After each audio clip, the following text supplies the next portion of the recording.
মই আন্তৰিক শুভেচ্ছা জনাইছোঁ।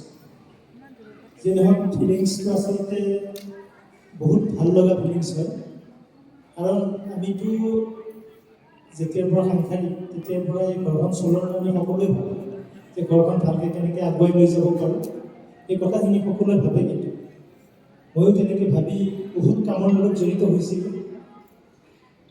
আৰু এই চিষ্টেমটো আচলতে লকডাউনে বহুত মানুহক জুৰুলা কৰিছে, আৰু মোক বিশেষকৈ এই অপৰচুনিটিটো মই লকডাউনৰ পিছৰ পৰাই পালোঁ। ছাৰক এখন বিয়াত লগ পাইছিলোঁ, সেই বিয়াখনত লগ পাই কথা পাতি এনেকৈ পালোঁ।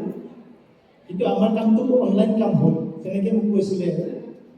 তেতিয়া মই অকণমান ষ্টাডি কৰি চালোঁ যে বহুত মানে নেটৱৰ্ক মাৰ্কেটিং বুলি ক'লে আমি বুজোঁ যে বিগত কেইটামান প্ৰডাক্ট লৈ গাঁৱে ভূঞে এনেকৈ ঘূৰি ঘূৰি মানুহক বুজাব লাগে, তেনেকুৱা কথাবিলাকে বুজে মানুহে।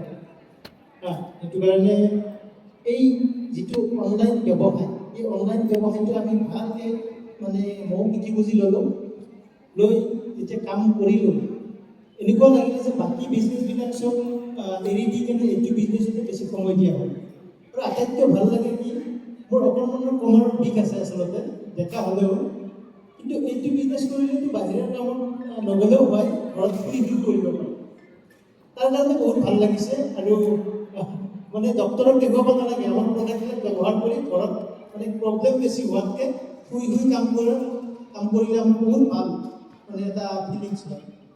সেইকাৰণে নিজৰ স্বাস্থ্যটোৰ কাৰণে যত্ন ৰাখিব পাৰোঁ, আৰু লগতে বহুত ধুনীয়াকৈ আগবাঢ়ি যোৱা মান্থলি যিটো ইনকাম, বহুত টকা ইনভেষ্ট কৰিব নোৱাৰি, কিন্তু ইয়াতে কোনো ইনভেষ্ট নোহোৱাকৈ লাখৰ ওচৰত ইনকাম কৰিব পাৰিছোঁ। আৰু আগন্তুক দিনত আৰু বহুত ডাঙৰ ডাঙৰ সপোন আছে, কাৰণ মই সকলোৱে বনাব লাগে। ময়ো তেনেকৈ ড্ৰিম বৰ্ড বনাইছোঁ। ছাৰে যেনেকৈ আজি 10 বছৰ আগত এখন ড্ৰিম বৰ্ড বনাইছিল, আৰু সেই ড্ৰিম বৰ্ডখন আজি ফুলফিল হৈ আছে। আৰু মোৰো তেনেকুৱা আজি যিখন ড্ৰিম বৰ্ড, সেই ড্ৰিম বৰ্ডখন মোৰো 2-3 বছৰৰ ভিতৰত নিশ্চয় ফুলফিল হ'ব বুলি মোৰ নিজকে বিশ্বাস হৈছে। আৰু এই কাম সকলোৱে বহুত ধুনীয়াকৈ কৰি যাওঁ আমি মিলিজুলি। ধন্যবাদ।